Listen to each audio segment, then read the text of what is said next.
Okay, welcome back.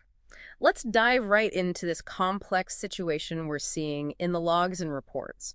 We're looking at a future society, right? And this conflict around growing artificial citizens. Exactly. It centers on a technology called the process and this underlying framework, the 3D GR network. It's quite something. And our goal here is really to map out the key players, figure out what's driving them, the main conflicts popping up in these, personal logs, strategic docs, even philosophical bits. And what jumps out immediately is how this process tech, it's really split things open. Different factions, totally different ideas about what to do with it. Right. So first up, you've got Lucy Stearns. And her rebels, initially Jasper, Halem, Neville were involved. Their big thing is getting the process artifact knowledge away from Dylan ET. Yeah, they want to liberate it, as they say. They think it's too powerful for one person or one entity to control. Which brings up that classic tension, doesn't it? Control versus freedom of information. Dylan ET, he designed the main AI system, AMIS. Uh-huh. And he clearly lands on the side of, well, control, keeping a tight lid on it, probably seeing the potential for chaos, like what we're seeing now. Makes sense. So Dylan's the gatekeeper. But then adding another layer, you have Clifton and his Raider faction. The Raiders. Yeah. Yeah, initially they seem, well, almost simpler, just focused on grabbing resources, territory, dominance. It's like they haven't quite grasped the deeper game being played with the process artifact itself. Not at first, anyway. It's almost like old power versus new power. Clifton's about tangible stuff, resources, but the artifact, that's control over creation almost. Yeah. A totally different league. And things get even murkier. There's Kath, linked to Dylan somehow. She's on a mission, has a fragment of the artifact and this bladed bow. Yeah. That suggests Dylan's group isn't just sitting back. They have operatives, maybe more covert actions happening. Kath's gear and mission sound specialized. Then there's Jasper's arc. Started with Lucy's rebels, remember? But then she makes this big move, takes over Raider City. Right. A very calculated power play. And it becomes clear her ambition isn't just about, gangster-level wealth. It's tied directly to the process. The artificial citizens. She has a plan for that tech. Definitely. It shows how people can shift, use the chaos. Maybe her goals were always aligned with the tech, just hidden initially. We also see Theodora over at Biofexery Castle. She has some kind of psychic showdown with Jasper. Yeah, that adds a whole other dimension. Suggests the conflict isn't just physical or strategic, but maybe ideological, mental, even psionic. Control might go beyond just the tech. Wild. And underpinning all this, or underfoot perhaps, are the Murlocs. These subterranean beings apparently tied into the 3D GR network. The Murlocs, they're a real wild card. Yeah. Connected to the planet's core systems, maybe. Could be a threat, a resource, who knows. The surface factions might be totally unaware of what they represent. Okay, so zooming in on the action, the initial spark is Lucy's rebels hitting Biofexery Castle, trying to get the artifact from Dylan. And they succeed, partly. They escape with fragments, which, immediately complicates things. Now the power, the knowledge is scattered. No single point of control. Then these rebels, out in the rainforest, they bump into Clifton and the Raiders. And Lucy tries to explain their view, right? This connection between nature and technology. Which Clifton just rejects. Doesn't get it, doesn't care, leads straight to conflict. Yeah, it really highlights the worldview clash. Rebels see integration, maybe something deeper. Raiders see resources to exploit. Purely transactional. Meanwhile, Jasper's making her move in Raider City, playing the gangster faction, but her eye is on the prize. The process technology. Such a manipulator. Using the existing power structures, but for her own tech-focused ends. Very strategic. And Kath's out there in the rainforest, too. Things go badly. She loses her team to these Platinum Raiders, but she secures an artifact fragment. So, despite the losses, she completes part of her mission. Determined. Suggests her objective, and Dylan's is pretty critical. Then there's Neville Fallow. He had this traumatic run-in with the Murlocs, lost his fragment.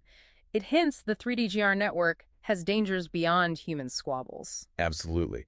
His memory suggests a potential environmental hazard, maybe biological, tied to the network itself, something the others might be completely ignoring. He's isolated now, but sensing things, like Kath nearby. And Theodora's psychic clash with Jasper that feels significant, like the battle's also being fought on this mental plane. Maybe Theodora's trying to sway Jasper. It opened that possibility, yeah. Maybe resolution isn't just fighting or tech control, but shifting ideologies, influencing minds. And finally, Lucy and Halem, still in the rainforest, trying to figure out the fragments, building a beast mount. Seems like it.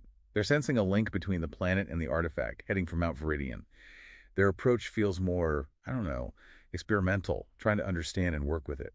Okay, so summing up, it's fragmented, really complex, multiple groups, conflicting aims, all swirling around this incredibly powerful process artifact and the planet's mysterious 3D GR network. And we still don't really know the full potential or the full danger of this technology. Which leaves you, the listener, with a lot to chew on. What's Jasper's ultimate goal for these artificial citizens?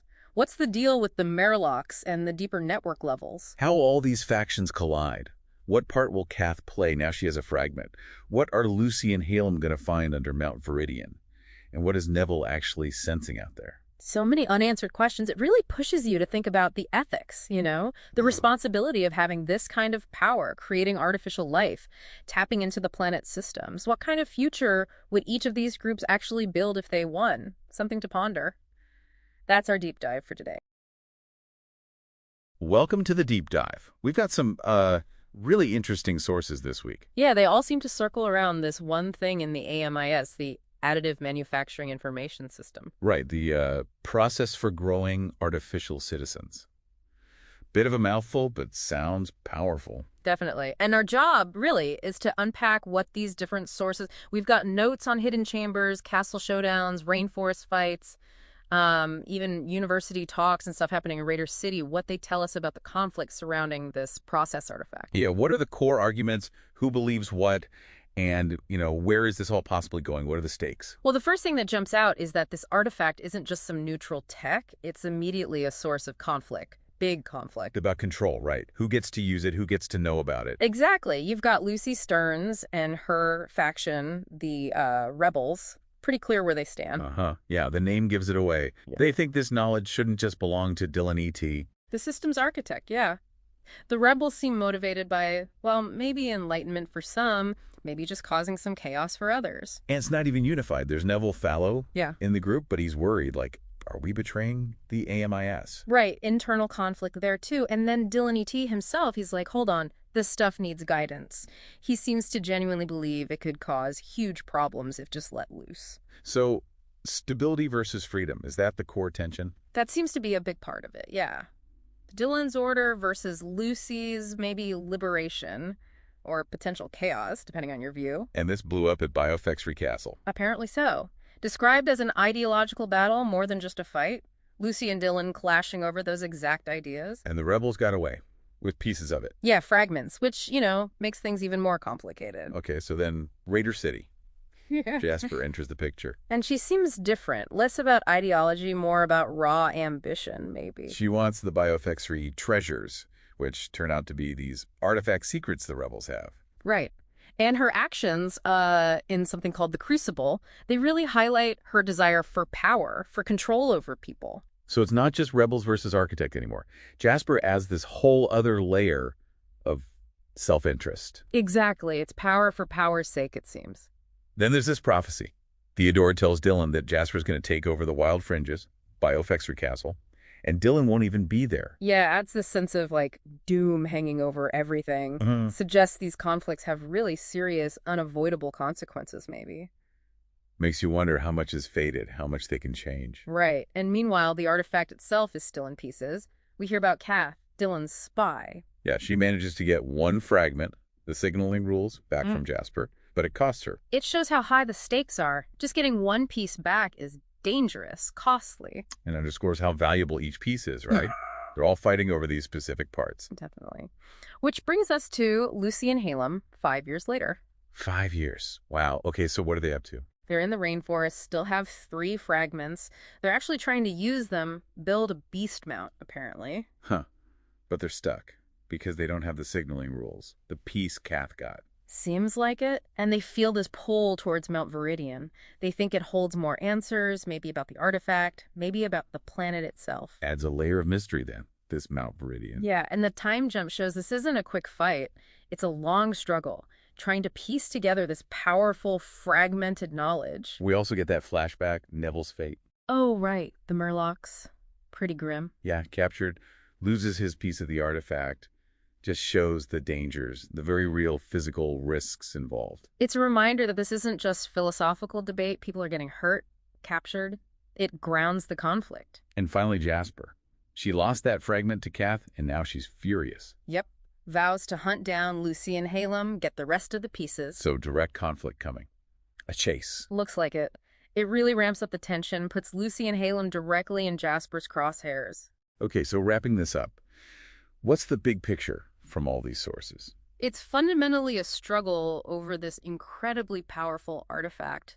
The process, different people, different groups want it for very different reasons. You've got Dylan's control, Lucy's freedom, Jasper's ambition. Exactly. And these clashing ideologies are driving everything, the fights, the prophecies, the desperate journeys, and the fact that the artifact's still broken, plus this Mount Viridian mystery, suggests there's a lot more to come. Yeah, it feels like we're just seeing the middle of the story. It leaves you thinking, though. About the ethics. Yeah. I mean, if you had something this powerful creating artificial citizens, how should it be used? Dylan's way, Lucy's, Jasper's. Whose approach makes the most sense to you? And, what happens down the line if they actually win? Something to chew on. Thanks for exploring this deep dive with us. Welcome to the Deep Dive. Today, we're looking into some really interesting source material excerpts detailing this whole society built around the process for growing artificial citizens and this 3D-GR tech. That's right. And our goal really is to unpack the big conflicts, figure out what makes the main players tick, and, understand why this process artifact is so important. Okay, so the sources are bits from a book showing interactions between people like Lucy Stearns, Dylan E.T., Jasper, focusing on this artifact, synchronic swords, Raider City, lots going on. Exactly. It's a complex picture. So where does the conflict really kick off? We hear about this rebel faction first, led by Lucy Stearns. What was their deal? Well, basically, they wanted the knowledge, the process for growing artificial citizens out in the open. They felt Dylan E.T., the architect of the AMIS, was hoarding it. Hoarding it. So they thought it should be, public knowledge. Pretty much. They questioned Dylan's vision, his control. It led to that big confrontation at Biofactory Castle, right, where they actually got parts of the process artifact. Ah, okay. So it's this classic tension control versus freedom of information, especially with something this fundamental. Exactly. And Dylan, he saw it completely differently. How so? He believed the artifact needed guidance. He was genuinely worried about what could happen if it got into the wrong hands, That fight with Lucy using the synchronic swords in 3D-GR, it was pure ideology clashing, control versus access.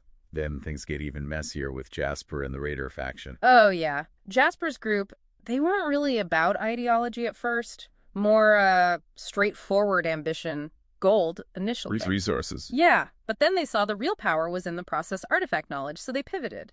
And that put them against, everyone. Dylan's people, Lucy's rebels, Jasper taking Raider City, hunting the artifact pieces. That really ramped things up. And even within Lucy's group, it wasn't all smooth sailing, was it? I remember reading about Neville Fallow. Right. Neville's struggle was interesting. He worried they were betraying their own principles, the AMIS ideals, in their fight. That internal conflict, it adds depth. Can the ends justify the means sort of thing? And then there was that whole situation in the rainforest with Clifton. Uh-huh. That encounter brought in another angle. Resource exploitation, sure, but also different views on the artifact and its link to the environment itself. It wasn't just about who controls the tech, but what the tech means in their world. Jasper really seems like a catalyst for change, though. Mostly destructive change. You could say that. Her betrayal of the first rebel group, grabbing power in Raider City through, deception, was a big shift. And her focus became weaponizing 3D-GR, hunting down Lucy and Halem for those last artifact fragments. That really drives the later conflict. Okay, let's talk more about the artifact and 3D-GR. What makes them so vital? Well, the process artifact is literally the key to making artificial citizens. It's immense power, knowledge, the fact that it's broken and everyone wants the pieces, that tells you everything. And 3D-GR. Think of 3D-GR as the fundamental building block. It's in their buildings, their weapons like the synchronic swords, those 3D-GR cannons, and maybe even involved in making the artificial citizens themselves. It's like controlling physics almost. The synchronic swords sound unique. Encoded hilts. Yeah, it suggests something about language, maybe even thought being part of combat, and how they interact with 3D-GR. Dylan's use is described as, harmonious. Lucy's is full of rebellious energy. Different approaches again. And Jasper adapts this tech, too. Oh, definitely. She integrates 3DGR signaling into weapons, which is clever but also manipulative, shows how the tech keeps evolving. Even the rainforest being made of 3DGR, it hints at something deeper connecting it all. The alliances seem incredibly shaky. Kath pops up, for instance. Right.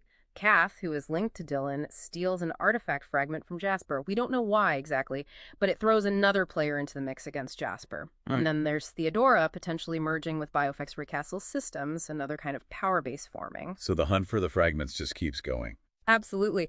Jasper's pursuit of Lucy and Halem leads to Halem getting captured, losing 2 fragments.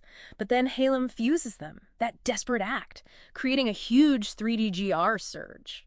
Another twist. Okay, so wrapping this part up.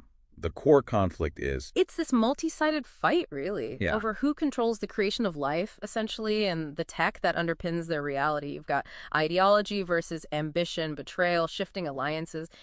It's complex. And the big takeaway. I think it's how this technology, the artifact and 3DGR, isn't just tech. It shapes their society, their wars, even how they see their world. Yeah. It forces you to think about the ethics of having that kind of power. Yeah, definitely. It leaves you wondering, if you can literally create life and reshape reality, what are the ultimate responsibilities? What happens next for these artificial citizens caught in the middle? Something to mull over. Thanks for exploring this deep dive with us. Welcome to the deep dive. Today we're looking into some really interesting source material you sent over. Yeah, it details this society, sort of built around something called the process for growing artificial citizens. And this 3DGR technology seems central too. So our goal here is really to understand the main conflicts, who the key players are, and why this process artifact and 3DGR matter so much. Exactly. The excerpts cover clashes between people like Lucy Stearns, Dylan E.T., this figure, Jasper. It mentions synchronic swords, Raider City. It's a whole complex picture. Okay, let's start with the conflicts then. There's this initial rebel faction, right, led by Lucy Stearns. What got them started? Well, it seems the core issue was access to knowledge. Dylan E.T., he's called the architect of the AMAS, which sounds like some kind of governing AI or system. Okay. He kept a really tight grip on the process for growing artificial citizens. Lucy and her group, they believed this knowledge shouldn't be controlled by just one person or one vision. So ideological differences right from the start. Pretty much. They actually confronted him at Biofx Recastle. Seems they managed to get away with fragments of the process artifact itself. Which is like the blueprint for making these artificial citizens. That's the idea, yeah. Yeah. The essential core knowledge or tool. And Dylan, he wasn't just hoarding it for power, necessarily. Oh, what was his reasoning? He seemed to believe it needed, well, careful guidance. He was genuinely worried about misuse, Yeah. about what could happen if the process wasn't handled correctly. Which led to that battle with Lucy, using synchronic swords. Right. The sources mention that. It highlights the clash control versus freedom, caution versus maybe faster innovation. And these swords interact with 3DGR somehow. And 3DGR, that's the three-dimensional golden rhombus stuff. Yeah, it sounds like the fundamental building block of their world. Huh. Architecture, energy, weapons, Mm-hmm. maybe even the citizens themselves. It's everywhere. Then things get more complicated with Jasper and the Raider faction. Definitely. Their motives seem less philosophical, more about raw power, resources, first gold, the sources say, but then they zeroed in on the process artifact knowledge. Putting them against both Dylan's people and the rebels. Exactly. Jasper sounds pretty ruthless. Managed to take over Raider City, apparently through some cutting moves, and started actively hunting those artifact fragments. But the rebels weren't totally unified either, were they? Mentioned Neville Fallow. No, there was friction. Neville Fallow raised concerns. He worried they were, betraying the original AMS principles they claimed to uphold. Tactics versus ideals. Interesting. And the setting, this rainforest, it wasn't just scenery. Apparently not. The rebels clashed with another Raider leader there, Clifton. That fight was about resources, yes, but also about different views on the process and the environment itself. Which, as you said, might be made of 3DGR too. Potentially. It hints the environment is deeply connected. The fight with Clifton wasn't just talk, it escalated. And Jasper, she didn't stick with the initial rebel group. No, the sources describe a betrayal. She used deception to consolidate her own power base in Raider City, and her focus shifted heavily towards weaponizing 3DGR, making cannons and stuff. So this tech has offensive capabilities beyond just the swords. Clearly, she was after the fragments Lucy and another figure, Halem, still held. Okay, so let's really nail down the significance here. The process artifact is the key to artificial life, fragmented and highly sought after. Represents huge power, yeah. Yeah. And 3D GR isn't just tech, it's the fabric of reality they can seemingly manipulate. The synchronic sword sounded unique in coded hilts, linguistic significance. What does that even mean? It's fascinating, isn't it? Yeah. Suggests fighting might involve some kind of, information exchange or programming within the 3D GR field. Dylan's use was described as harmonious. Lucy's had rebellious energy, different ways of interacting with the tech. And Jasper pushed it further with weaponized signaling. Right, showing how the tech's application was evolving or maybe being twisted. And that idea of the rainforest being 3D GR, maybe even having an avatar, it deepens the connection between the process, the tech, and their world. Then alliances shift again. Kath steals a fragment. Yeah, Kath with the bladed bow. She was apparently linked to Dylan initially, but then takes an artifact piece from Jasper. Her motives aren't immediately clear, but it throws another wrench into things. Another player in the game. Exactly. And there's mention of Theodora potentially linking with Biofex Free Castle's AIM-IS, maybe a different form of power emerging, a defense against Jasper. But the main driver is still the chase for those fragments. Absolutely relentless. There's a key event where Jasper's raiders capture Halem. They get 2 more fragments. The major win for Jasper. Seems like it, but then Halem does something desperate, fuses the fragments. Causes a huge surge of 3D GR energy. The consequences of that are, unclear. Okay, so let's try and summarize this deep dive. What we're seeing is this multi-layered conflict, really. It's about controlling the ability to create artificial life, yes, but also the fundamental tech, the 3D GR, that makes their world work. It's ideology, betrayal, power grabs, all wrapped up together. Yeah, centered on this incredibly powerful process artifact and the potential of 3D GR. It goes way beyond just gadgets and labs. It shapes their society, their wars, maybe even their planet. The big takeaway seems to be the sheer scale of this power creating life, manipulating reality, and the conflict really forces you to consider the ethics of it all. Definitely. And it leaves you with that question, doesn't it? When you can literally build citizens and control the fabric of your world, what are the ultimate responsibilities? How does this fight end up shaping what it even means to be an artificial citizen there? Lots to think about. Thanks for walking us through that complex picture. Welcome to the Deep Dive. Today we're looking into some really interesting source material you sent over. Yeah, it details this society, sort of built around something called the process for growing artificial citizens. And this 3D GR technology seems central too. So our goal here is really to understand the main conflicts, who the key players are, and why this process artifact and 3D GR matter so much. Exactly. The excerpts cover clashes between people like Lucy Stearns, Dylan E.T., this figure, Jasper. It mentions synchronic swords, Raider City. It's a whole complex picture. Okay, let's start with the conflicts then. There's this initial rebel faction, right, led by Lucy Stearns. What got them started? Well, it seems the core issue was access to knowledge. Dylan E.T., he's called the architect of the AIM-IS, which sounds like some kind of governing AI or system. Okay. He kept a really tight grip on the process for growing artificial citizens. Lucy and her group, they believed this knowledge shouldn't be controlled by just one person or one vision. So ideological differences right from the start. Pretty much. They actually confronted him at Biofex Free Castle. Seems they managed to get away with fragments of the process artifact itself. Which is like the blueprint for making these artificial citizens. That's the idea, yeah. Yeah. The essential core knowledge or tool. And Dylan, he wasn't just hoarding it for power, necessarily. Oh, what was his reasoning? He seemed to believe it needed, careful guidance. He was genuinely worried about misuse. Yeah. About what could happen if the process wasn't handled correctly. Which led to that battle with Lucy, using synchronic swords. Right. The sources mention that. It highlights the clash control versus freedom, caution versus maybe faster innovation. And these swords interact with 3D GR somehow. And 3D GR, that's the three-dimensional golden rhombus stuff. Yeah, it sounds like the fundamental building block of their world. Architecture, energy, weapons, maybe even the citizens themselves. It's everywhere. Then things get more complicated with Jasper and the Raider faction.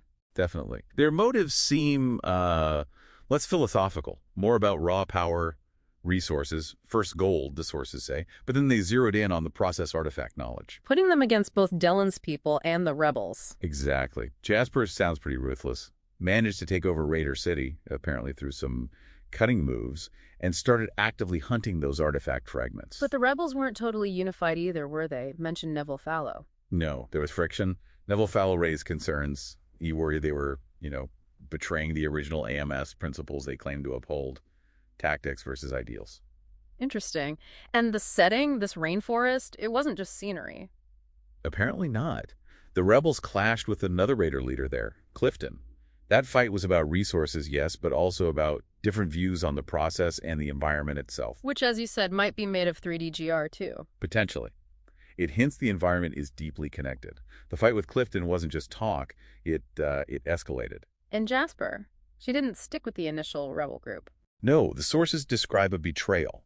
She used deception to consolidate her own power base in Raider City, and her focus shifted heavily towards weaponizing 3D-GR, making cannons and stuff. So this tech has offensive capabilities beyond just the swords. Clearly, she was after the fragments Lucy and another figure, Halem, still held. Okay, so let's really nail down the significance here.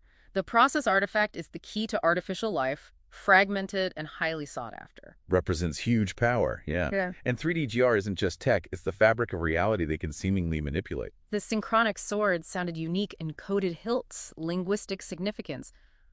What is that even known? It's fascinating, isn't it? Yeah. Suggests fighting might involve some kind of, information exchange or programming within the 3D-GR field. Dylan's use was described as harmonious. Lucy's had rebellious energy, different ways of interacting with the tech. And Jasper pushed it further with weaponized signaling. Right, showing how the tech's application was evolving or maybe being twisted. And that idea of the rainforest being 3D-GR, maybe even having an avatar, it deepens the connection between the process, the tech, and their world. Then alliances shift again. Kath steals a fragment. Yeah, Kath with the bladed bow. She was apparently linked to Dylan initially, but then takes an artifact piece from Jasper. Her motives aren't immediately clear, but it throws another wrench into things. Another player in the game. Exactly. And there's mention of Theodora potentially linking with Biofex Free Castle's AMIS, maybe a different form of power emerging, a defense against Jasper. But the main driver is still the chase for those fragments. Absolutely relentless. There's a key event where Jasper's Raiders capture Halem. They get 2 more fragments. The major win for Jasper. Seems like it, but then Halem does something desperate, fuses the fragments. Causes a huge surge of 3D-GR energy. The consequences of that are, unclear. Okay, so let's try and summarize this deep dive. What we're seeing is this multi-layered conflict, really. It's about controlling the ability to create artificial life, yes, but also the fundamental tech, the 3D-GR, that makes their world work. It's ideology, betrayal, power grabs, all wrapped up together. Yeah, centered on this incredibly powerful process artifact and the potential of 3D-GR. It goes way beyond just gadgets and labs. It shapes their society, their wars, maybe even their planet. The big takeaway seems to be the sheer scale of this power creating life, manipulating reality. And the conflict really forces you to consider the ethics of it all. Definitely. And it leaves you with that question, doesn't it? When you can literally build citizens and control the fabric of your world, what are the ultimate responsibilities? How does this fight end up shaping what it even means to be an artificial citizen there? Lots to think about. Thanks for walking us through that complex picture. Okay, so you hear that? That rhythmic sound? That's the synchronic swords at Biofex Free University. But it's more than just practice, isn't it? Exactly. It's like a conversation happening with light and movement. And that's really our way into today's topic. A really interesting intersection, martial arts, advanced manufacturing. Right. We're doing a deep dive today into the Additive Manufacturing Information System, AMIS, they call it. Think of it as the core operating system for their innovation, not just making stuff, but how ideas link up. And we're exploring this using these fantastic sources you, our listener, sent over, excerpts from 2 books. Yeah, and they're packed. You got martial arts philosophy, this tech we need to unpack, a rebellion brewing, and definitely a sense of conflict coming. It's a compelling look, really, at how a society deals with, big technological shifts and the questions that come up. So our mission, let's say, is to kind of dissect AMIS, understand its core ideas, and also these tensions that are building up. Different people, different interpretations, different goals. Different ambitions, definitely. You've given us these glimpses of Veridagus, and we want to help unpack it all. The main concepts, the twists. Okay, let's get started. That initial sword demonstration, it's really foundational. It shows how AMIS works conceptually. Totally. You've got Triona, Luciana watching, then Towson and Aaron join in. And these swords, they're described as a language. Every move tells part of a story. Triona says that. Then Towson brings in virtue, this balance. Like the harmony AMS is supposed to have. And Aaron focuses on the strategy, the wisdom in the timing. And the visual description is key, right? The colors from the swords, the patterns. Yes, that visually represents the interconnected creativity. That's the term they use. It's central to Bioffexry, to AMS. You see how different parts link up. And here's where it gets really interesting. Dylan E.T. is watching, the guy who actually designed AMAS. The architect himself. And he sees this potential in the sword Gantz. He recognizes it as an exploration of that interconnected creativity, like his blueprint coming alive. Exactly. And that leads directly into their next big discussion, the dialectical dialogue. Right, where they start comparing old ways and new innovations. Dylan kicks it off, comparing Renaissance fencing traditional stuff with AMIS principles. It's fascinating how he goes into the history, Mm-hmm. strategy, culture, and then he brings in 3DGR.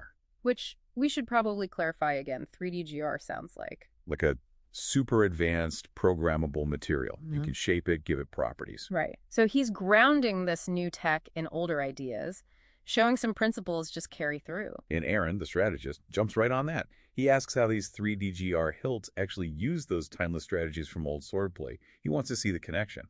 Good question.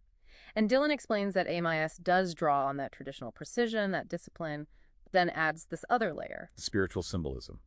A language of divine syntactics, he calls it. Yeah, it elevates it beyond just mechanics, suggests something deeper, more philosophical. Then Triona and Towson chimes in about the encoded hilts. Again, symbolism, artistry, interconnected creativity. It's not just a fight, it's communication beyond the physical. Towson's view is really something. She sees AMIS as balancing righteousness and compassion, like a sacred manufacturing process. Wow, sacred manufacturing. Harmonizing earthly work with divine principles. It's very holistic. So for you listening, AMIS isn't just a factory system, it's almost a philosophy, right? Trying to bridge tradition and this wild new 3DGR tech, respecting the past, but pushing forward. Precisely. Which makes the next part, the rebellion, even more striking, because it shows how those same principles can be twisted, or at least interpreted very differently. Okay, here's where the conflict really sparks. We meet Lucy Stearns, Jasper, Helen Cathon, Neville Fallow, Hidden Chamber. And they've got this thing called the Process for Growing Artificial Citizens. Ooh, that sounds significant. Right. And their motivations seem all over the place. Lucy wants to understand it. Jasper, you can already tell, is thinking power, control. Halem seems initially just into disruption. And Neville's already wondering if this fits with AMIS ideals. That's a recipe for trouble, isn't it? Powerful knowledge, conflicting motives. And they decide. They decide to take it, steal the knowledge. They think Dylan's vision is too narrow, too restrictive. And Lucy tries to frame it. Or, how did you put it? As guardianship, not chaos.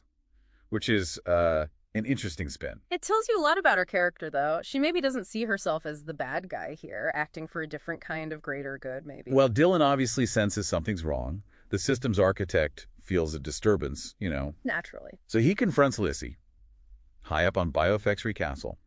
And it's this ideological showdown. Dylan arguing for harmony, stability, Lucy pushing for freedom, exploring the unknown potential. And it's symbolized by their weapons, too, right? Dylan's synchronic swords, tempo, and rhythm. Representing his established order.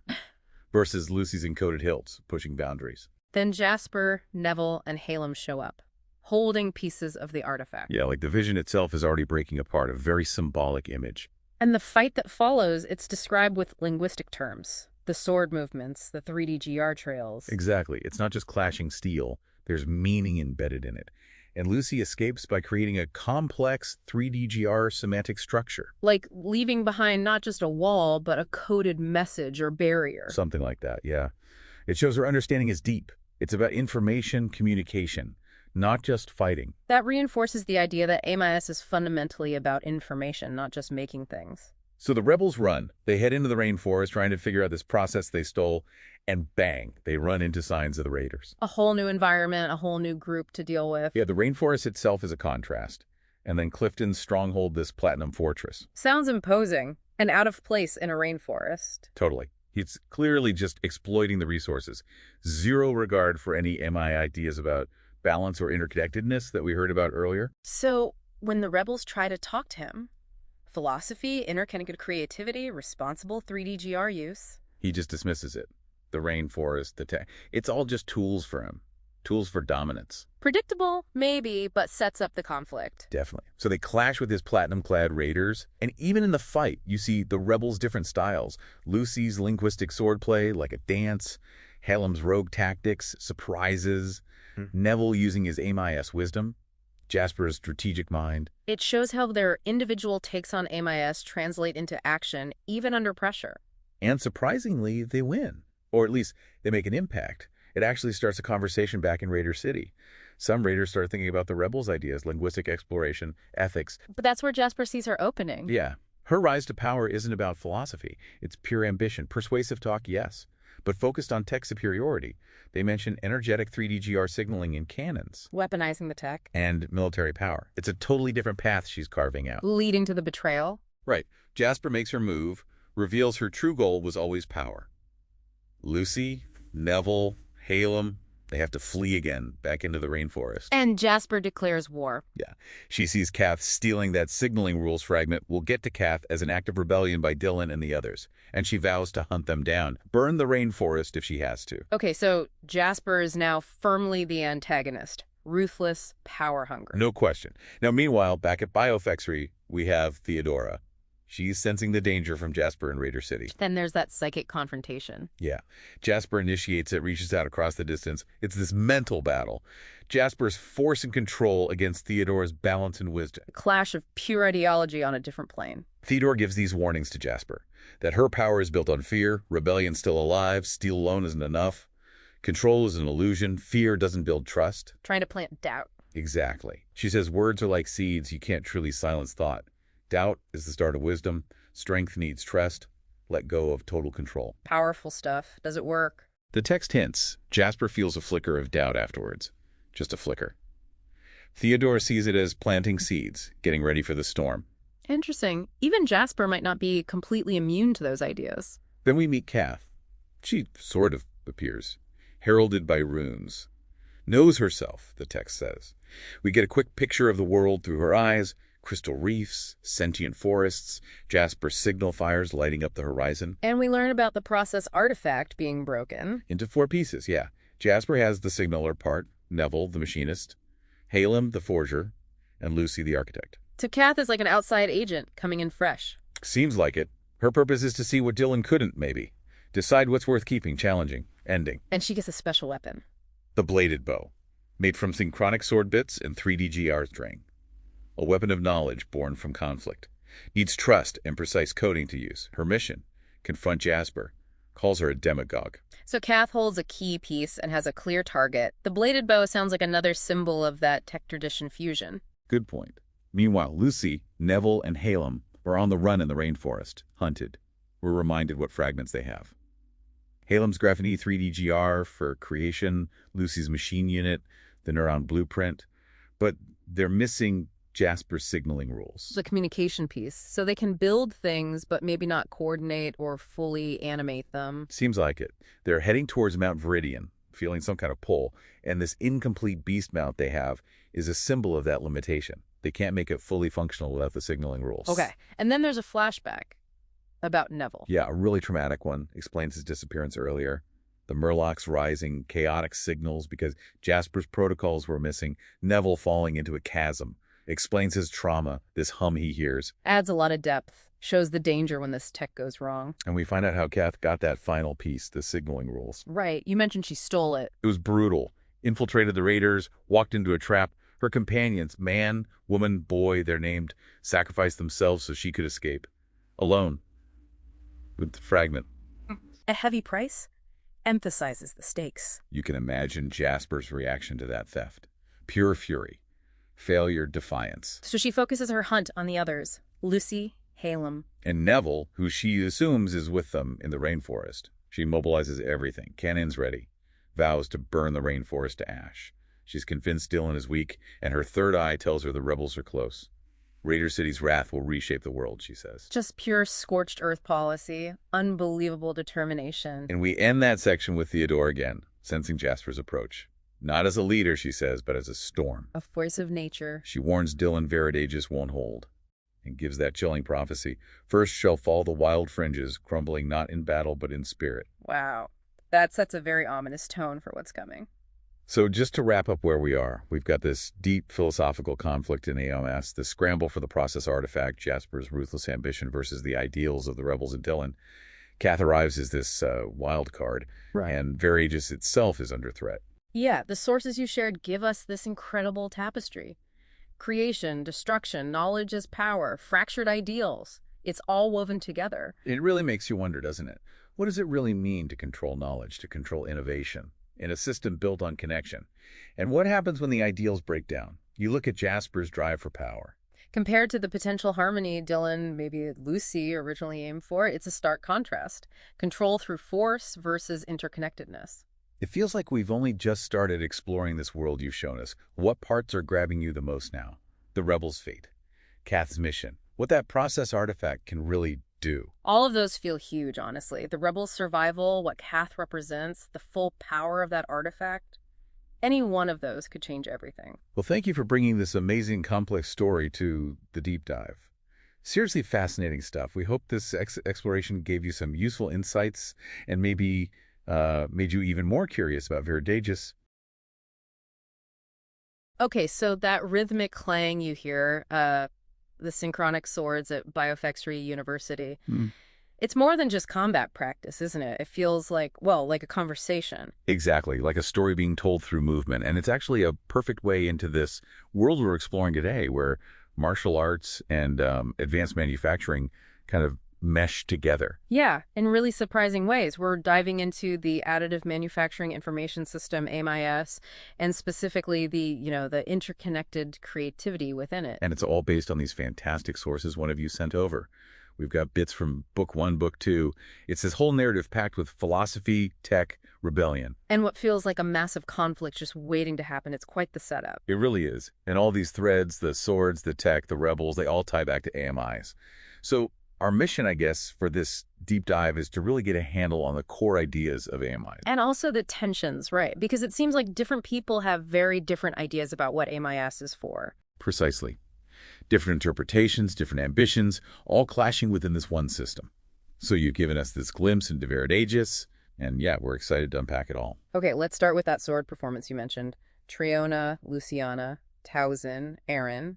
It's described as a language, virtue, strategy, harmony. And the link to AMIS is made pretty explicit. The colors flashing on the swords, they apparently mirror the interconnected creativity back at Biofexry. So the sword fight itself is like a visual metaphor for how AMIS works, like data flowing between different parts. That seems to be the idea. It's not just fighting. It's wisdom, love, virtue, strategy, all represented through this dance. It goes beyond the physical. It makes you wonder if that's true for other complex systems, an underlying language. Well, Dylan E.T. certainly thinks so. He's the architect of AMIS, and he sees this performance, this dance, as a way to explore that very interconnected creativity he built into the system. So AMIS isn't just about making stuff. It's a framework for understanding, relationships, connections. Something like that, yeah. Which takes us nicely into that discussion Dylan leads, Right. comparing old-school Renaissance fencing with AMI principles. Right. He's trying to connect this new tech to something older, something established. Exactly. He's looking at the history, the strategy, the culture behind traditional swordplay, not dismissing it, but understanding it.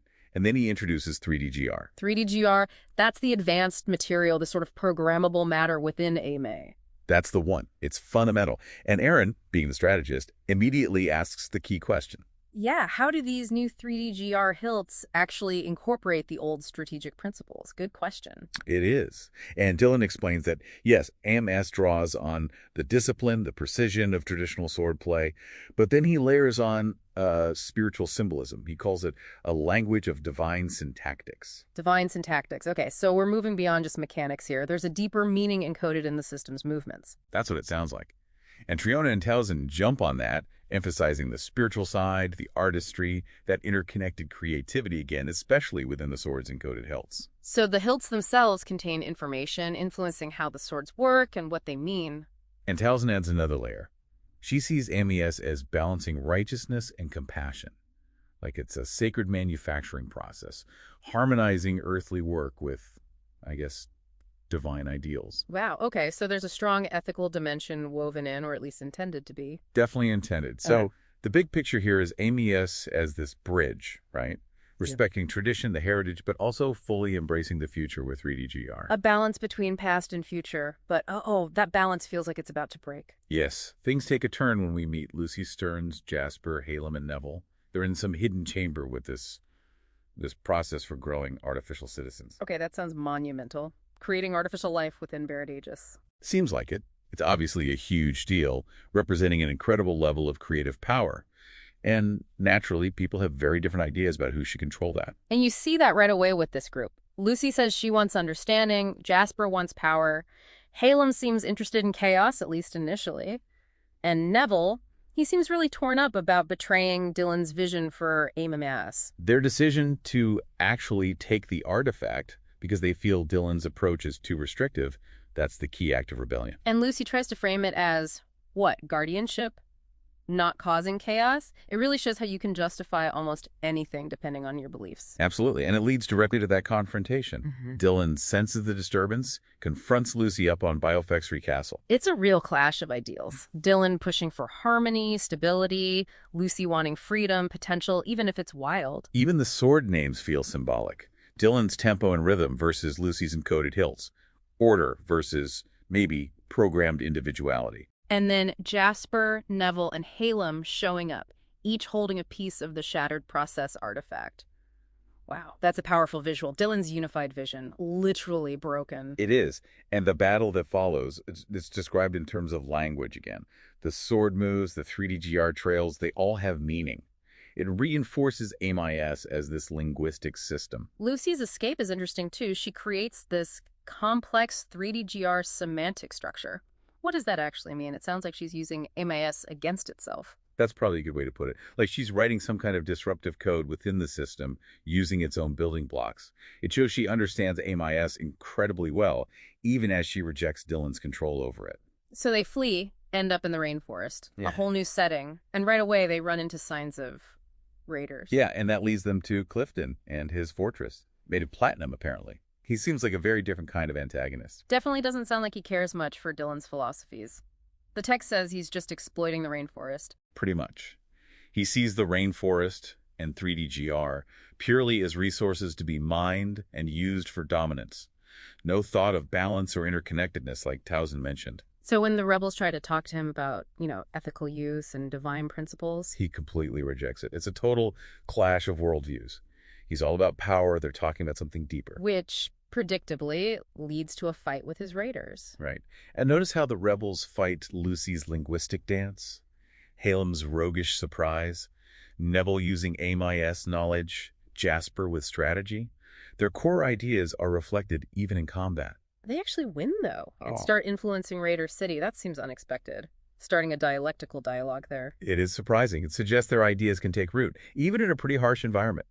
That maybe even raiders can be open to ideas about interconnectedness, ethical stuff. But then Jasper kind of hijacks it, doesn't she? She rises to power. She does, and her rhetoric shifts things. It's all about ambition now. Technological power, like putting energetic 3DGR signaling into cannons and military might. Okay, so her talk about understanding the process earlier maybe wasn't the whole story. It certainly seems like her own ambition was the bigger driver. This leads to her coup, basically. She takes over. And Lucy, Neville, and Halem have to run again, this time from Jasper, into the rainforest. Exactly. Jasper sees Kath's later actions stealing a fragment as proof that Dylan and the remaining rebels are actively working against her. So she declares war. And vows to hunt them down in the rainforest. Things just keep escalating. They really do. Which brings us to that very strange, very cool psychic encounter between Theodora and Jasper. Yeah, that was unexpected. Jasper initiates it, reaching out across the distance. Seems so. And it becomes this battlefield of ideas on a psychic plane. Jasper's strength and control versus Theodora's focus on balance and wisdom. Theodora gives her some serious warnings, though, that her power is based on fear, that steel alone isn't enough. Right, challenging Jasper's whole foundation. That control is an illusion, fear doesn't build trust, silence isn't strength. Really fundamental critiques. I liked the bit about words being like seeds. You can't silence thought forever. It's a powerful metaphor. And Theodora's final points, doubt being the start of wisdom, needing trust, letting go of absolute control, they seem aimed right at Jasper's core. Do they land? Does Jasper actually doubt herself? The text mentions a flicker of doubt after the connection ends. So maybe? Theodora certainly thinks she's planted something, but she knows the storm is still coming. And then enter Kath, revealed by runes, knows herself, feels like a potential game changer arriving. Definitely positioned that way. She sees Varied Ages, Fresh, the crystal reefs, the forests, Jasper signals, and Dylan spells out her purpose. To see what he couldn't, to decide what stays, what goes, that's a heavy responsibility. It is. She's set up as this independent force. And her weapon, the bladed bow, 4 from synchronic sword hilts, strung with 3D-GR. Born from conflict, weapon of knowledge. Very symbolic again, and it needs trust and precise coding to work. Yeah, it ties into the whole Ermias theme of information and control. Her mission, confront Jasper the demagogue. Pretty clear. Okay, so while Kath is starting her mission, we cut back to Lucy, Neville, and Halem. Still fugitives, still hunted. And they're trying to piece together the process with the fragments they do have. Halem's got the creation part, Graphene 3D-GR. Lucy has the blueprint, machine unit. But they're missing Jasper's signaling rules, the communication piece. Right, the bit that coordinates everything, and they feel this pull towards Mount Viridian, like the mountain itself is calling them. Yeah, suggesting a deeper connection to the artifact and that incomplete beast mount they try to build. It's a visual representation of their problem, isn't it? They can build parts, but can't make it whole without the signaling. Then we get that awful flashback for Neville, the mirror locks, the rupture, the chaotic signals because Jasper's protocols were missing. Explains his trauma. Absolutely. It shows the raw danger of AMIS when it's uncontrolled or incomplete. And then we find out how Kath got that missing piece. Infiltrating the Raiders? A trap. Her companions sacrificing themselves. She got the signaling rules fragment, but alone. Heavy stuff. Establishes her capability and the stakes involved, and Jasper's reaction to this theft. Pure fury. Predictable, I guess. She sees it as a direct challenge, blames Dylan and the rebels in the forest. And mobilizes everything. Cannons armed, vowing to burn the rainforest down to find them. She seems convinced they're close, that Dylan is weak. Her saying Raider City's wrath will be a forge, reshaping the world. That's chilling. She fully intends to impose her will. Which leads us to Theodora's final premonition in these excerpts. She senses Jasper coming, not as a leader, but as a storm. A destructive force. And she warns Dylan that Varied Aegis won't hold, that the wild fringes will fall first. Not in battle, but in spirit. Yeah, a really ominous note to end on. It suggests Jasper's impact goes beyond just military conquest. Okay, wow. So pulling it all together, the core tensions are huge. You've got this philosophical fight over AMEC itself, the scramble for the process artifact's power, Jasper's ruthless ambition versus, well, everyone else, it seems. Then Kath arises this wild card, and the whole world of Varied Aegis feels like it's on the brink. And looking at all this through the sources you provided, it just highlights this incredibly tangled web of creation, destruction, knowledge, power. It really makes you think about the responsibility that comes with developing and controlling systems like AMES, doesn't it? It absolutely does. So maybe the question to ponder is, in a world built on connections like this, what does control over knowledge even mean? And what happens when the ideals behind a system fracture, like we're seeing with Jasper? What are the real costs? That's a deep question, because even with this deep dive, we've really just skimmed the surface of the world you've shown us here. For sure. What parts are sticking with you now? Are you wondering about where Lucy, Neville, and Halem end up, or what Kath will do next? Or if that process artifact could ever actually be put back together? Lots to think about. It's a really rich narrative. It really is. Thank you again for bringing this incredibly complex and honestly thought-provoking story to the deep dive. We hope this exploration gave you some useful perspectives and maybe sparked even more curiosity about Varied Aegis. Okay, let's unpack this. These sources you sent were dropped right in. Synchronic swords clashing at Biofexer University. Right, straight into the action. Yeah, with Triona, Luciana, Towson, and Aaron. And the sources, they describe this swordplay as, well, more than just fighting. It's like a language, a harmonious narrative. That's the key phrase, isn't it? It immediately tells you this isn't just standard combat. There's something deeper going on there. Definitely feels like it. So this whole deep dive, it's based on your sources, taking us into this world, Varied Aegis, specifically Biofexer University, and also Raider City. That's right. And the core elements seem to be these synchronic swords, obviously, but also this process for growing artificial citizens. Which sounds incredibly important. Yeah, and a big conflict brewing around a system called AMAS. Different visions for it, it seems. Right. So our mission here basically is to help you, the listener, get a clear picture. Key players, the central conflict, the big ideas. without getting totally bogged down. Exactly, just the essentials laid out clearly. So, starting at BioFX3, Hmm.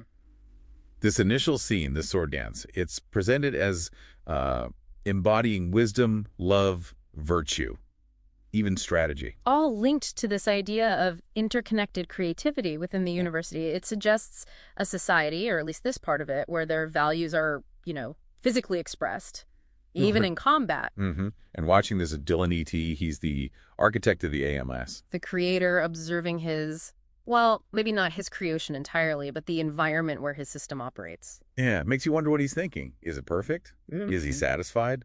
But it seems that harmony might be a bit fragile. Well, yeah, because the sources then introduce this dialectical dialogue he initiates, comparing traditional Renaissance fencing with AMIS principles and something called 3D-GR. 3D-GR, that seems important. We should probably keep an eye on that term. Definitely. It sounds like some kind of core technology. But this dialogue, it's not just about fighting styles, is it? No, it feels like a bigger question. How do you mesh tradition with, radical new ideas? Right, that classic tension.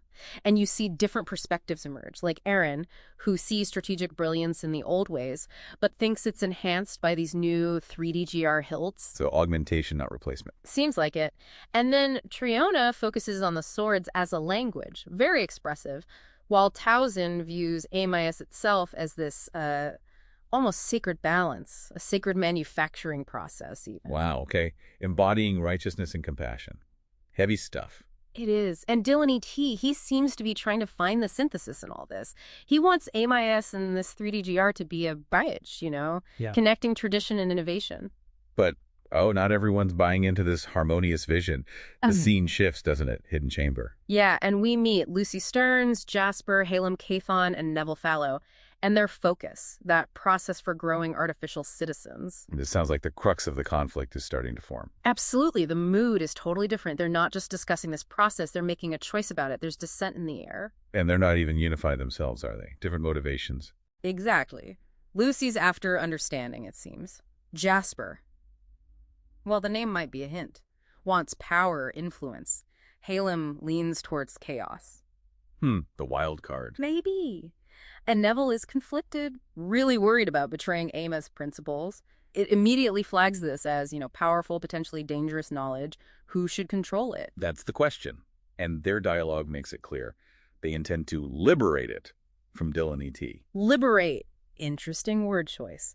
And they call the process an artifact. That makes it sound tangible, ancient maybe, powerful. And Dylan senses it, right? Like a disturbance. Yeah, almost immediately he knows something's wrong, which of course sets up the inevitable confrontation at BioFX3 Castle. And this isn't just fists or even just swords. It's ideological. A fight over control of the process artifact, sure, but also over what harmony and freedom actually mean in Veridagus.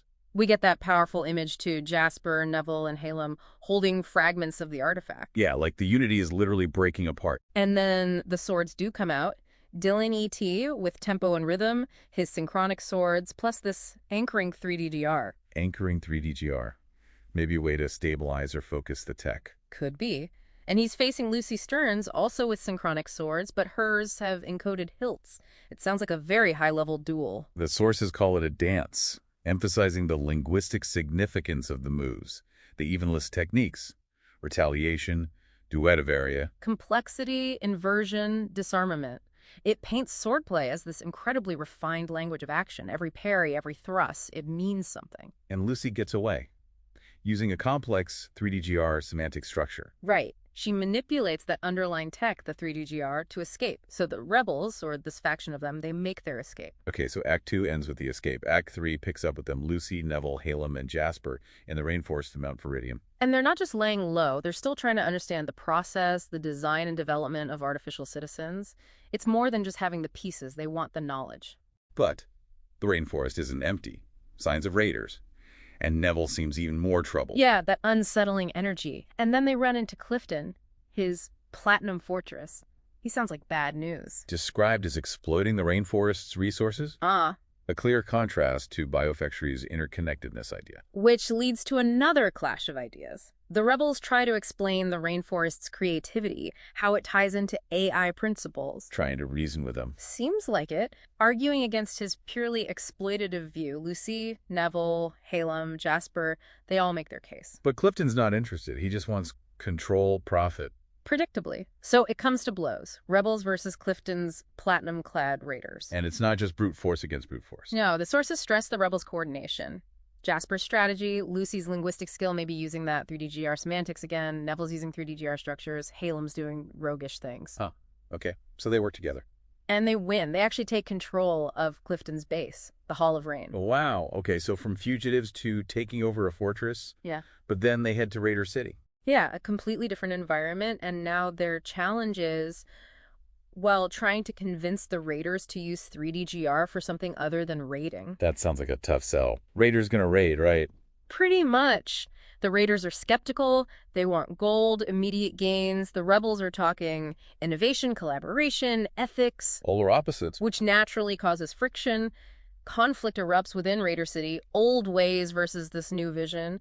And Jasper, she seems to be getting quite involved. Immersed in Raider City, it says. And she rises, uses her persuasive narrative in their Hall of Rain, appealing specifically to the gangster faction. She's good at this manipulation thing, isn't she? Seems to be her core strength, and her ambition is huge. She's not just thinking about leading raiders, she's planning a war industry. Using energetic 3D-GR signaling in cannons and signaling pathways for coordination. Yeah, weaponizing the tech on a massive scale, aiming for planetary dominance. Oh, okay. That is a serious escalation.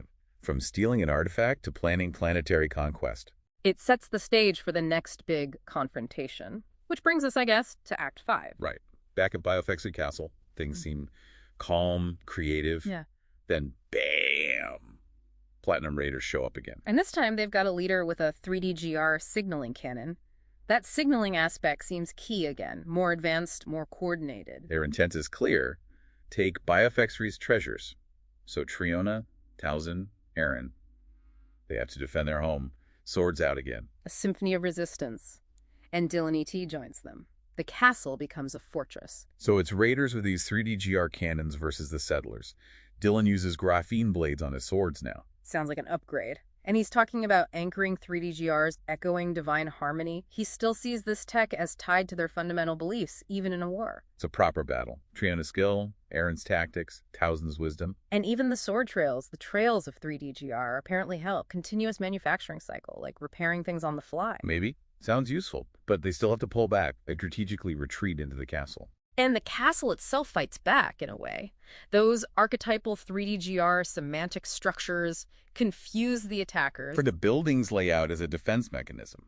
Clever. Then Triona and Aaron confront this opulent raider with another signaling cannon, and they capture him. And what happens? He immediately tries to cut a deal? Yep.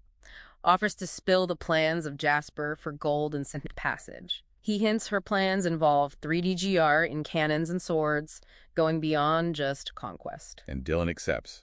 He takes the deal. He does, which leads us straight into Act 6, and this is a big twist. Okay, what happens? Jasper breaks the fourth wall, talks directly to us, the audience. Wait, really? What did she say? She reveals the treasure everyone's fighting over at Biofexy. It's not gold, it's not silver. And what is it? It's the process for growing artificial citizens. The knowledge held by the rebels. Lucy, Neville, Halem, and presumably her fragment too. Whoa, so the whole raider attack. Yeah. It was a misdirection. Exactly.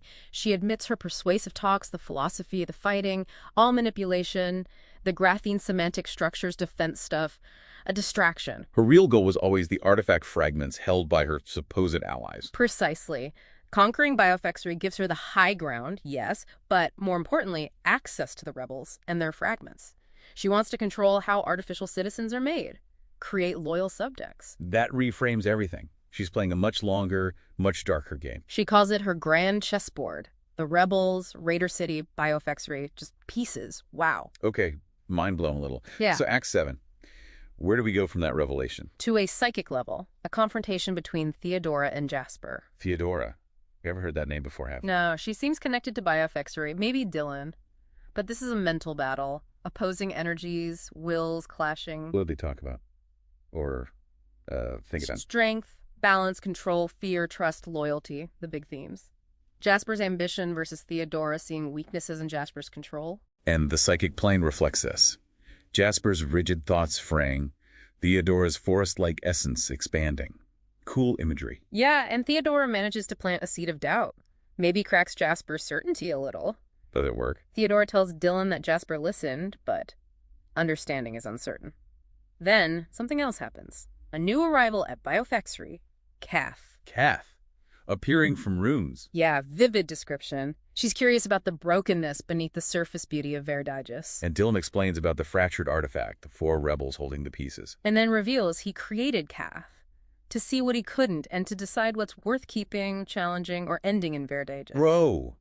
He created an agent to judge his own world and gives her a weapon. The bladed bow. Forged from synchronic sword hilts and 3D-GR, but described as a tool of knowledge, not war, unless knowledge is war. Heavy. And Kath's first target. Jasper. She declares her intention to start with Jasper. Okay, so Kath is a major new player. Act 8. Back to the rainforest. Yeah. Lucy, Halem, and Neville's back. He reappeared. They're being hunted by Jasper's raiders, still have their fragments, trying to build some kind of beast mount. Trying to adapt, use the environment maybe. And Lucy feels drawn to Mount Viridian, a specific place. Seems significant. And they realize the fragments are like a language to talk to the planet, but they're missing Jasper's piece, the signaling rules. Ah, so that's what Jasper's fragment represents. Crucial. And then we get Neville's backstory via flashback. Explains why he vanished earlier. What happened to him? A traumatic memory. A rupture in the world, these Murlocs appearing, shifting planes of non-light. Sounds terrifying. He tried to use his fragment, which connects to additive manufacturing like 3D printing, to fight them, but lacked the signaling protocols. Failed. Fell into a void of signal. Okay, so that explains his fear, his caution about using the fragments incorrectly, misinterpreting the planet's syntax. Exactly. Adds a lot of depth. So back in the present, Kath finds Neville. He's got twin blades, channel and moat. Raiders attack him. And Kath jumps in with the bladed bow. Yep. Saves him. And there's this moment. Eye contact. A silent agreement. They're allies now against the Raiders. An unlikely team-up. Kath, the newly created entity, and Neville, the traumatized rebel. Could be potent. Which leads to Act 9. Jasper's reaction. She must be furious. Kath stole the signaling rules fragment. Absolutely enraged. She's in the Crucible, threatening the gangster faction, declaring Kath's theft an act of war by Dylan. So she assumes Dylan sent Kath specifically to steal it. Seems so. She rallies the Raiders, ignites her own synchronic swords, Strand and Spiral, and vows to hunt down Lucy, Halem, and Neville. Relentless. Doesn't care that Kath might be far away. Dismisses it, believes the rebels are close, declares the rainforest will bleed platinum. It's pure vengeance and determination now.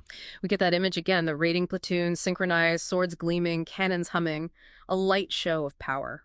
She's convinced she'll find them. No escape from her flood. But her hunt impacts others, right? The nomadic village. Yes, they're caught in the path, fleeing towards the dangerous Blackwater. Halem sees his people threatened, feels helpless, his fragment useless without the full picture. And the Raiders attack them. Swiftly, brutally, Halem fights desperately. Lucy is seen trying to get a small group away towards the Blackwater. It's chaos and destruction. A grim picture of Jasper's methods. So, Yeah. Act 10. The final act in these sources. It seems so. Back to Theodora's chamber, she senses Jasper's approach like a storm. And she warns Dylan again. Yes, tells him his plans, his countermeasures, they'll fail. Jasper's path is set, and then she delivers a prophecy. Oh, what is that? Pretty bleak. The wild fringes will fall in spirit, Biofactory will sink into silence, and Dylan won't be there. He abandons it. She suggests abandonment isn't betrayal if the structure is already hollow. Very cryptic. And then she just vanishes. Vanishes, leaving Dylan alone to ponder her words, the prophecy, and the fate of Biofactory. Wow. That's quite an ending point for these sources. A lot hanging in the balance. Definitely leaves you wondering. Okay, so let's try and wrap our heads around this. We started with what looked like harmony at Biofactory, right? The sword dance. Right, but that was quickly shattered by the rebels stealing the process artifact. Which kicked off all these conflicts, ideological clashes, actual battles. We saw Jasper's manipulation, her rise in Raider City, this huge ambition for dominance. And the emergence of Kath, this completely new element and this escalating hunt in the rainforest. And it all culminates, for now, with Jasper closing in and that really ominous prophecy from Theodora about Biofactory's silence and Dylan's absence. The core conflicts seem pretty clear now, though. Control of that process artifact is central. Yeah, and the different visions for AIS, for the 3D GR tech, innovation versus tradition, and just Jasper's sheer dangerous ambition. So it leaves you, the listener, with a lot to think about, doesn't it? Like, what can that process artifact actually do? What's Yeah. the full potential? And Kath Bladed Bow being uncoded, what does that mean? What's its real significance? What's going to happen to Biofexery Castle? To the settlers? Dylan. Can Kath and Neville's new alliance actually stop Jasper? She seems almost unstoppable right now. And what did Theodora's prophecy really mean? Is Dylan's absence abandonment or something else? Is Biofexery truly hollow? It's definitely a complex picture. This whole dance of power, knowledge, technology in Verdaegis. It feels like it's really just getting started. Absolutely. The pieces are moving, the past is fractured, but it's actively shaping this future that looks, well, perilous, but maybe also holds potential for something completely new. Yeah. What role will Kath play? Can Neville overcome his trauma? Will Lucy find the understanding she seeks? Lots of threads still dangling. A fascinating dive. Okay, let's unpack this. Imagine stepping into Biofexery University.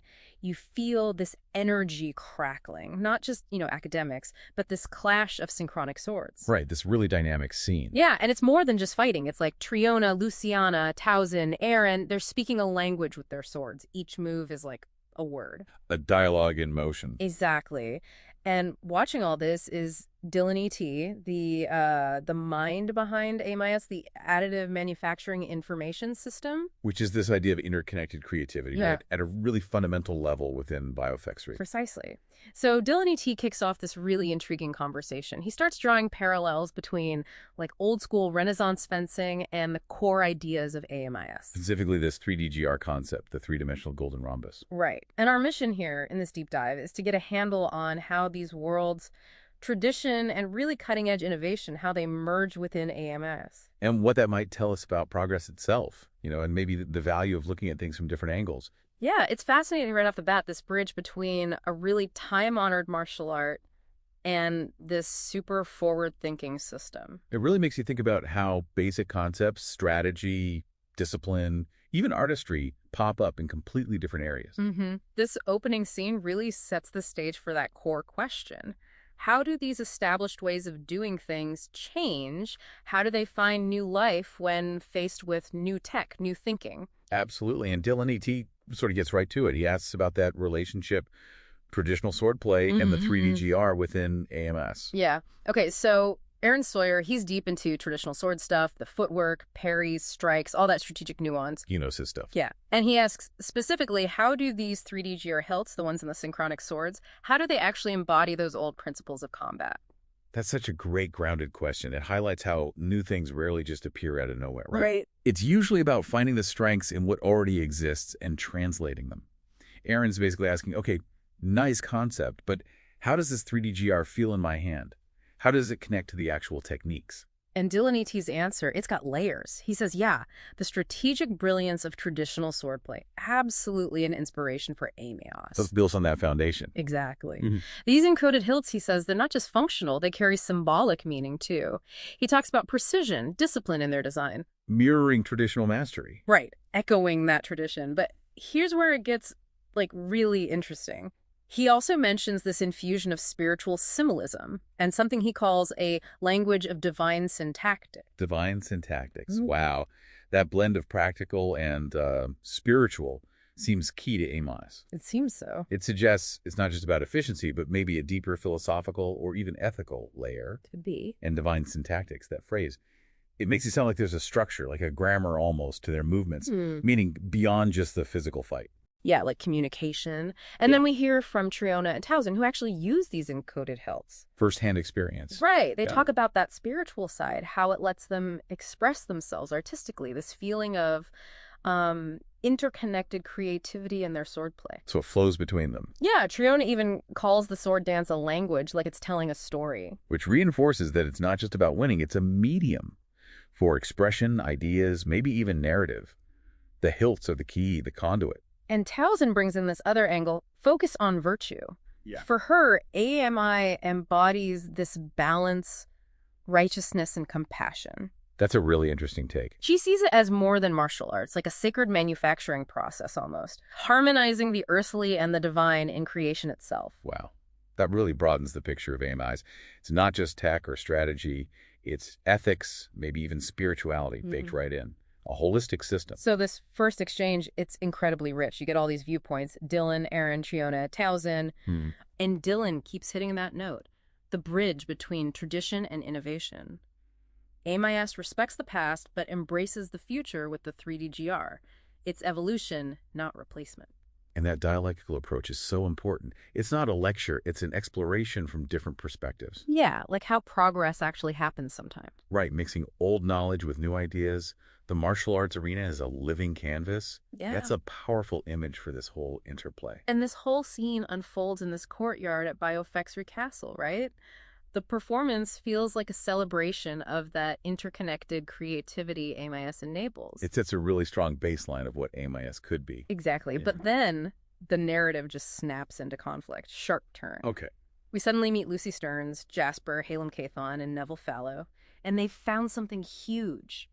The process for growing artificial citizens. Whoa. Okay, that sounds significant. It is, and their ideas about what to do with this knowledge, totally opposite to Dylan E.T.'s vision. Ah, the conflict arrives. That kind of power, the process, it's bound to cause disagreement over who controls it, how it's used, sets up major tension. For sure. Lucy, for example, she's all about liberating knowledge. She questions Dylan having sole control. The free information advocate. Right. Jasper, though, seems laser-focused on the sheer power this process offers. Power motivated. Got it. Neville's worried about, betraying the core principles of AMIS. He's the conscience, maybe? The traditionalist, perhaps? Yeah. Upholding the established ethics. Yeah, something like that. And Halem, he seems to just see the potential for chaos if this knowledge gets out. The pragmatist, maybe? Anticipating the fallout. Very clear, distinct viewpoints. Different values clashing. Definitely sets up an ideological battle. Yeah. And this difference in belief leads them, the rebels, to decide to take the knowledge. They're making their move. Yeah, but what's interesting is they don't all have the same reason. One wants the greater good, another protection, another individual growth. It's mixed. That makes it more complex, actually. Not a unified hive mind. Their reasons vary, which could cause friction within their own group later on. More realistic. Good point. So Dylan, naturally, he senses this disturbance, trouble brewing. He feels the shift. The rebels start prepping their escape, each one holding a piece, a fragment of this process artifact. Dylan tries to talk Lucy down. Tries to reason with her. Yeah, warns her about the dangers, emphasizes harmony, keeping the system stable. Which fits his view of ordered, coherent. Lucy defying that is a direct challenge. Individual will versus central control. But Lucy's not having it. She wants to break free from what she calls Dylan's orchestrated harmony. Orchestrated harmony, loaded phrase. Totally. And that's it. The battle lines are drawn. Stability versus freedom. Tradition versus open knowledge. And you have this image, the rebels clutching these fragments. Powerful symbol of the split. It really crystallizes the core conflict. A fundamental disagreement about progress, order, information. And those fragments become the physical embodiment of that broken ideology. It all leads to this major showdown at Biofexry Castle. Dylan, with his synchronic swords, tempo and rhythm, and an anchoring 3DGR. Impressive gear. Against Lucy, equally skilled with her own synchronic swords. The battlefield itself becomes a stage for their conflicting ideas. That's fitting. The place where they discuss philosophy through swordplay now hosts a literal battle over those philosophies. The blades become the arguments. And their fighting styles are described uniquely. Dylan's all tactical precision, using the 3DGR. Lucy's strikes. They're said to have linguistic significance, encoded meaning. Wow, technology and ideology woven right into the fight. Dylan's precision reflects his control. Lucy's linguistic strikes maybe embody her belief in knowledge as power, individual expression. Yeah. We hear about specific moves, cross blocks with the 3DGR, Lucy generating an awakening sequence, Dylan using complexity and inversion, a graceful ballet of balance. It sounds intense, strategic, almost communicative. It suggests a really developed combat system way beyond just hitting each other. Nuanced. And the climax. Lucy pulls off this complex 3DGR semantic structure. Whatever that is, it creates an impasse. A strategic move using the system itself. Right, and it lets her, Jasper, Neville, and Halem escape. So the rebels are out, for now.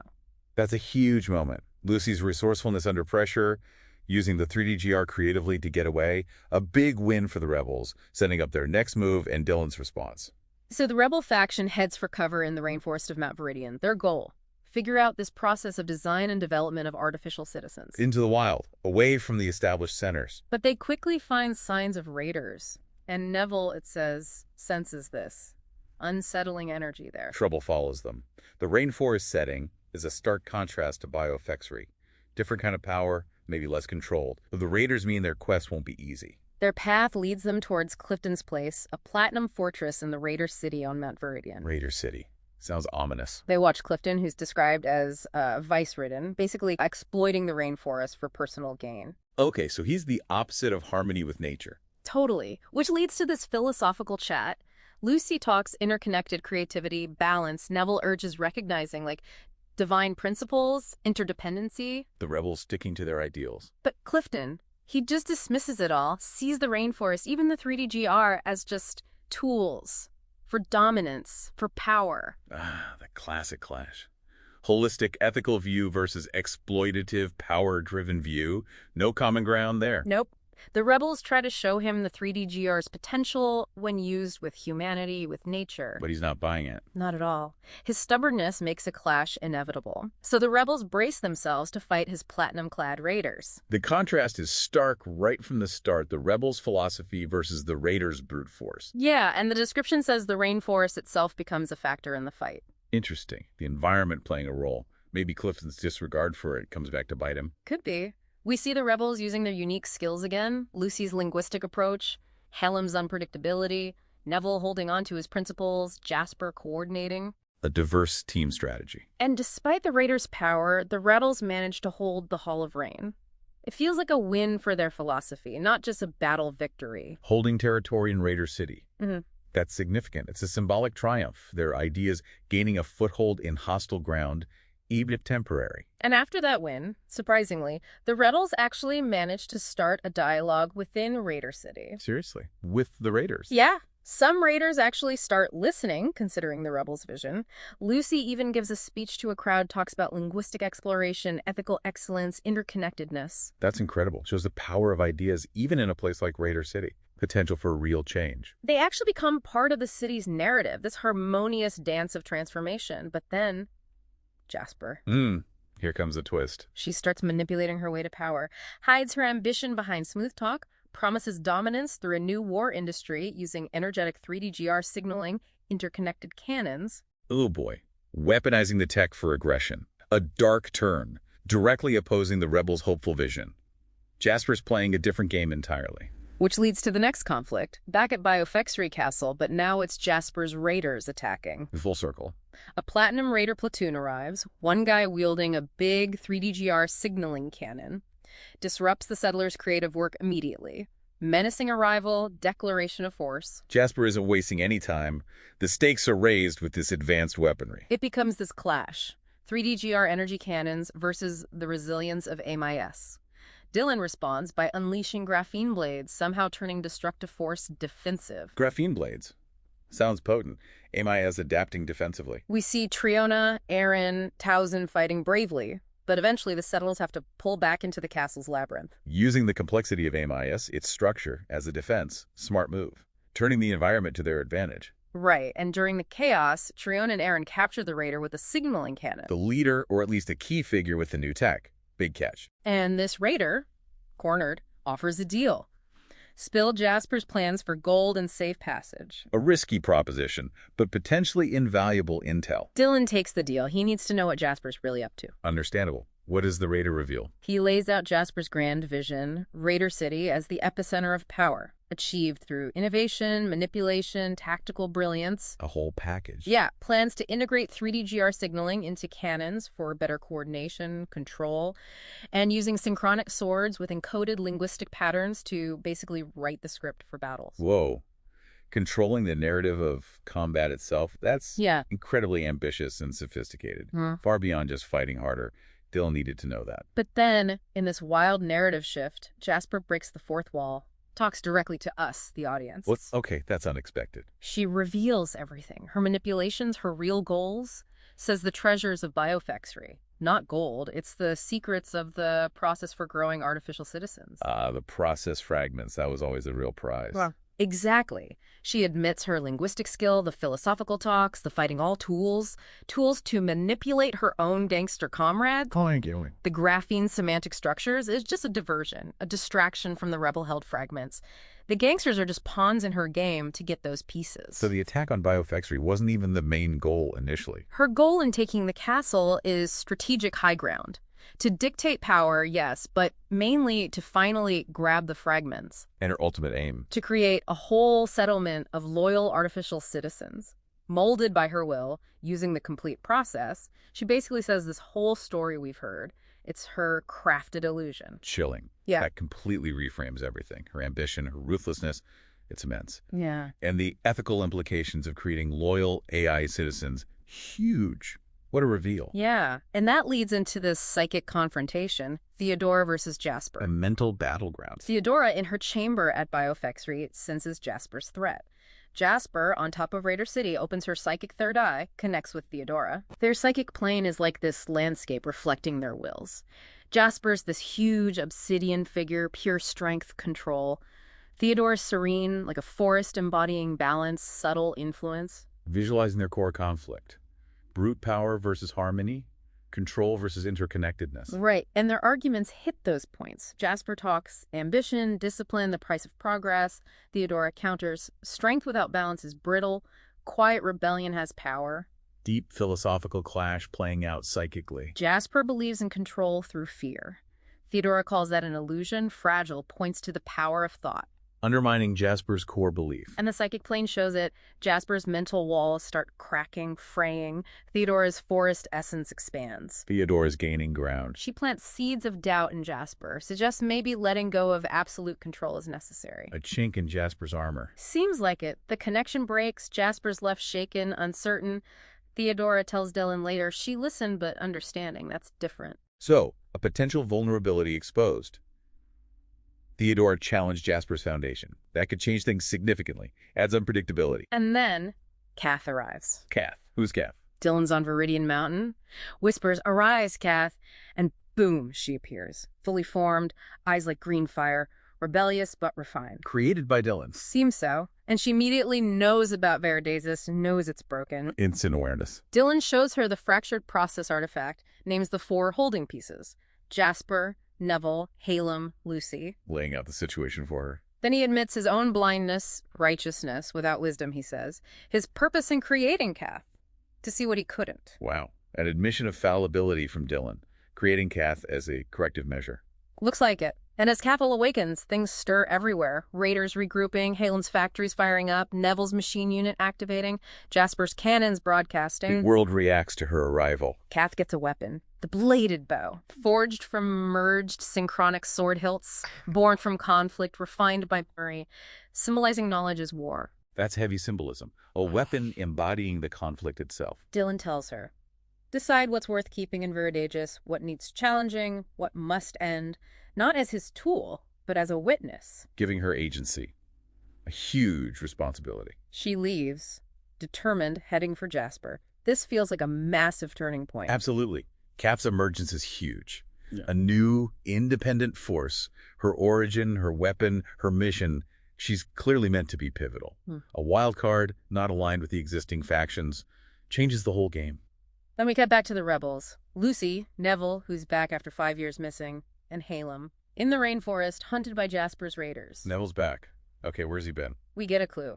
Lucy feels this pull towards Mount Viridian, maybe connected to Kath, but Neville has this intense flashback. What does he remember? A rupture, geometric beings called Mirlocks, a network defense failing because Jasper's signaling protocols were lost.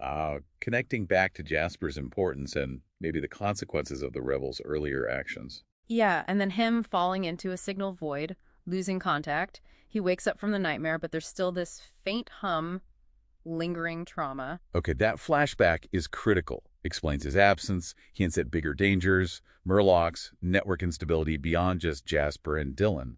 And the link to Jasper's protocols is key. The hum suggests it's not over for him. Then Kath makes her move. Swiftly infiltrates the Grand Sigil Hall, steals the signaling rules fragment, Jasper's piece. Whoa, bold. Right under Jasper's nose. Her team, the man, the woman, the boy, create a diversion, sacrifice themselves so she can escape. Tragic. High stakes. Kath is ruthless, focused. She flees alone with the fragment, knowing Jasper will hunt her relentlessly. She tracks Neville in the rainforest, senses his awareness. Finds him? Silent moment between them. Then raiders attack Neville. Kath jumps in, shoots a raider's 3D-GR cannon with her bladed bow. Defends him. An alliance forming. Seems like it. An unspoken connection united against the common threat, Jasper. Kath is definitely shaking things up. Big time. Stealing the fragment escalates everything. Her independence, her alliance with Neville, major shift in power dynamics. She's a powerful new player. And Jasper. Predictably, she loses it, furious about the theft. I bet. In the Crucible, she tortures some poor gangster who failed to guard the vault, declares it war by Dylan and the rebels. Blaming everyone, consolidating her power through fear. Vows revenge, priority 1. Hunt down Lucy, Halem, and Neville in the rainforest. Arms the raiders, preps the cannons. She's convinced they're close. Going all out. Determined to show them her true power, leads the hunt herself. Synchronic swords cutting through the night. She's not messing around. No, her reaction shows how vital that fragment was. Her fury makes her even more dangerous. Yeah. The rainforest hunt is on, and she's leading the charge personally. Ruthless. Meanwhile, Theodora senses Jasper's rage like a storm. She gives Dylan another prophecy. Oh, what now? Stark stuff. The wild fringes will fall in spirit. Biophexria will be silenced. And Dylan, he won't be there when it happens. He won't be there. That's ominous. What does she mean? She says abandonment isn't betrayal if the structure itself is hollow. Warns him he can stay, but the castle will fall not from weakness, but because the idea of holding it was flawed. Wow. Deep cut against Dylan's whole project. A fundamental flaw, she's saying. A systemic failure, not just a military defeat. And his absence. Where will he be? Heavy stuff. Yeah. She leaves him to chew on that. The future looks grim for Biophexry. Definitely casts a dark shadow. Then we get that description. Jasper's raiding platoon marching through the rainforest, synchronized, disciplined, Painting a picture of their power. gleaming synchronic swords, spiral and slice models, pulsing, signaling 3D-GR cannons, crackling with energy, phosphorescent bursts lighting up the dark. High-tech and menacing. Jasper's commands boom out, the platoon roars back, unwavering loyalty, their targets. Lucy and Halem like ghosts in the woods, but Jasper's determined. Emphasizing their overwhelming force. Organized, technologically superior, relentless, the rainforest feels almost vulnerable against them. It gets darker. The villagers nearby. They flee towards Blackwater, a dangerous area to escape the raiders. Desperate move. Blackwater sounds bad if it's better than facing Jasper. Halem watches them go, questions the choice. Jasper's pursuit is described like a force of nature. Swords, cannons, relentless. Pure terror. The destruction of the fleeing villagers is quick, brutal. Halem fights desperately, but his fragment feels useless against this onslaught. Underscores the overwhelming power difference. Even with a piece of the process, he's outmatched. We just see a glimpse of Lucy trying to guide a small group towards Blackwater, their last hope. The situation looks incredibly bleak. Absolutely harrowing. The human cost of Jasper's ambition, Leo Bear. Desperation, overwhelming force, the feeling of helplessness. A grim end to this part of the story. So bringing it all together, we started with that ideological tension, traditional swordplay versus AMI's innovation. We saw the rebels Lucy, Halem, Neville break away with those crucial process artifact fragments. Right, setting off this chain reaction. We watched Jasper's manipulative climb to power, her ruthless pursuit. Theodora's dark prophecy hanging over Biophexry. Introducing that element of fate, or maybe systemic failure. Then the emergence of this enigmatic figure stealing Jasper's fragment, allying with Neville. A major wild card entering the fray. And finally, this desperate flight of the villagers towards Blackwater, relentlessly hunted by Jasper. The stakes just keep rising. Yeah, the core themes are really hitting hard now. Tradition versus innovation. The ethics of knowledge and power. The consequences of ambition. Exactly. And just how individuals and whole societies try to cope with massive disruptive change. It's all intertwined. Which leads us to a final thought for you, listening out there. Think about how different beliefs, different perspectives can both fuel progress and ignite conflict. That tension is central here. Yeah. What does this dance between tradition's wisdom and innovation's allure, like we see in AMIs, tell us about how we view our own future, our own challenges? And maybe, what are the hidden processes shaping our world? Who holds the fragments of knowledge, of power, that will determine where we head next? Definitely a lot to mull over long after this deep dive ends.